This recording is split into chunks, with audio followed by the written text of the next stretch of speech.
আসসালামু আলাইকুম। আশা করি সবাই ভালো আছেন। তো গতকালকে বলেছিলাম যে কথা হবে বই নিয়ে।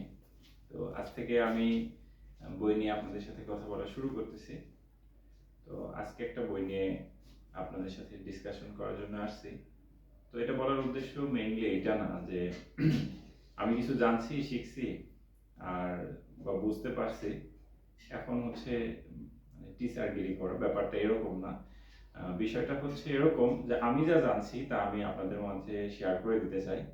আর এটা হচ্ছে অনেকটা বিষয় এরকম যে আমি শেয়ার করলাম, আপনারা সেটা শুনলেন, দেখলেন, সেখান থেকে যদি আপনারা উপকৃত হলেন, এটা হচ্ছে আমার উদ্দেশ্য। দ্বিতীয়ত, আমি যদি কোনো ভুল কিছু জেনে থাকি, বুঝে থাকি, তাহলে সেটা আপনারা কমেন্টের মাধ্যমে জানায় সংশোধন করে নেন।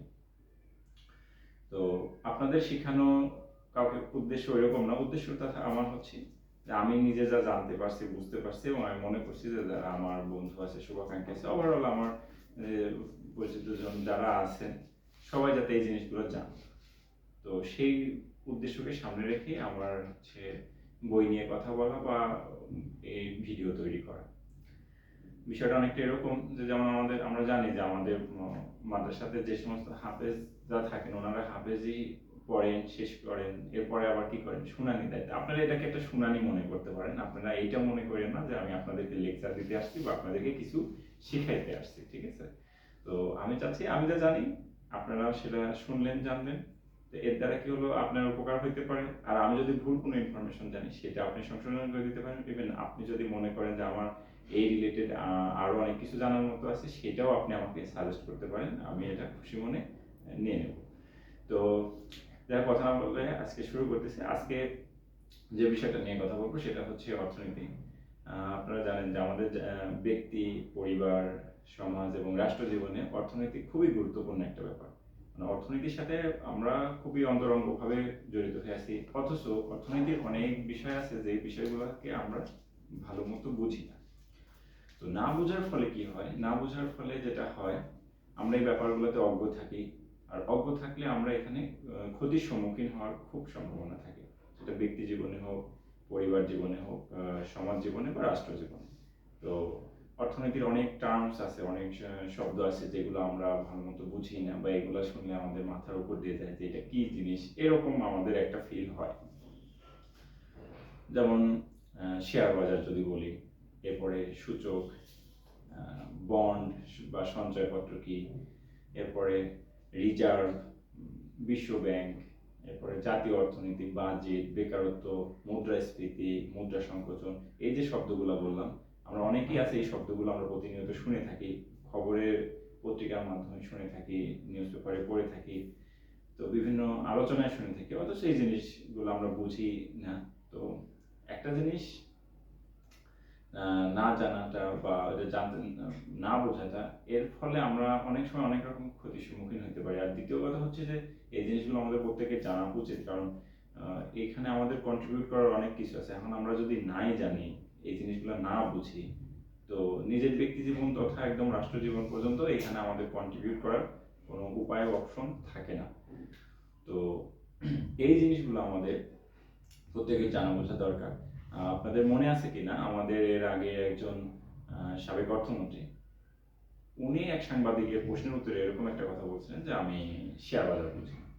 তো কথা হচ্ছে যে এইটা একজন অর্থমন্ত্রীর কাছ থেকে এটা মোটেই কাম্য নয়। যাই হোক, আমি নাম বলতে চাচ্ছি না। তো এখন মানে এই যে বিষয়গুলো বললাম, এই জিনিসগুলো সুন্দর করে বোঝার জন্য, বিশেষ করে যারা আমরা যদি ব্যবসা শিক্ষা ব্যাকগ্রাউন্ডে যারা পড়াশোনা করি, তারা এই বিষয়গুলো সম্পর্কে মৌলিক একটা ধারণা আছে, আমাদের তত্ত্বেও একটা জ্ঞান, বা আমরা পড়াশোনা যত করে ওই রকম একটাই আছে। কিন্তু ভালো মতো বোঝার জন্য সবচেয়ে সেরা উপায় হচ্ছে যদি আমরা এই জিনিসগুলো গল্পের আকারে শুনি বা গল্পের আকারে পড়ি, তখন এই জিনিসটা আমাদের জন্য মনে রাখাও সহজ, বোঝাও সহজ। এবং এইটা গল্পের আকারে শুনলে সবচেয়ে যেটা উপকার হয়, যে কেউ এটা খুব সহজেই বুঝতে পারবে। আসলে অর্থনীতির বিষয়টা এমন যে এটা শুধু যে শিক্ষিত মানুষের জন্য দরকার বা চাকরিজীবীদের জন্য দরকার এরকম না, একদম প্রত্যেকটা লোকের জন্যই দরকার। আমাদের আশপাশে এমন অনেক লোক আছেন যারা খুব বেশি দূর পড়াশোনা করতে পারে নাই, তাদের জন্য খুবই জরুরি। এখন কথা হচ্ছে যে কি করে সবাই কি করে খুব সহজে জিনিসগুলো বুঝতে পারে এইটা যদি। তো এই মর্মে আহ, আজকে একটা বই নিয়ে আপনাদের সাথে আমি কথা বলবো, যে বইটা দেখতে পাচ্ছেন আমার হাতে, নাম হচ্ছে গল্পে গল্পে অর্থনীতি, লিখছেন মহাইমিন পাটোয়ারি। এই বইতে এই যে বিষয়গুলো বললাম, এই প্রত্যেকটা বিষয়গুলো, এই যে শেয়ার, বন্ড, সূচক, স্টক, ফরেক্স ট্রেডিং, রিজার্ভ, তারপরে এমএলএম বিজনেস, এরপরে স্পেকুলেশন, তারপরে আপনার হচ্ছে বিটকয়েন, পেট্রোডলার, এই যে শব্দগুলো আমরা শুনে থাকি, এই প্রত্যেকটা বিষয় গল্পের আকারে এত সুন্দর করে এখানে তুলে ধরা হয়েছে। আমার কাছে পড়ে সত্যি খুবই অসাধারণ লাগছে, এবং আমার কাছে মনে হয়েছে যে যে কেউই এইগুলো যদি পড়ে, তো এইখান থেকে এই জিনিসগুলো খুব সহজেই এবং সুন্দরভাবে এগুলো বুঝে নিতে পারবে। তো আমি সাজেস্ট করতেছি আপনাদেরকেও যে আপনারাও যেন এইটা পড়েন। তো পড়লে এই জিনিসগুলো আপনার কাছে খুব ইজিলি আন্ডারস্ট্যান্ডেবল হবে। যে লেখক যিনি আছেন মহাইমিন পাটোয়ারি, উনি দীর্ঘ 10 বছর দেশে বিদেশে ফাইন্যান্স, গণিত ও অর্থনীতি বিষয়ে অধ্যয়ন শেষে বর্তমানে একটা কনসালটেন্সি ফার্মে অর্থনৈতিক বিশ্লেষক হিসেবে কর্মরত আছেন। 2015 সালে ঢাকা বিশ্ববিদ্যালয়ে বিবিএ সম্পন্ন করে তিনি যুক্তরাষ্ট্র ভিত্তিক চার্টার্ড ফাইন্যান্সিয়াল অ্যানালিস্ট সিএফএ প্রোগ্রামে যোগদান করেন। এছাড়া ওনার অর্থনীতি বিষয়ক আরো অনেক অর্জন আছে, গবেষণা আছে। আপনারা চাইলে ফেসবুকে ওনাকে দেখতে পারেন, মহাইমিন পাটোয়ারি নামেই আছে, ওনার পেজের সাথেও কানেক্ট হতে পারেন।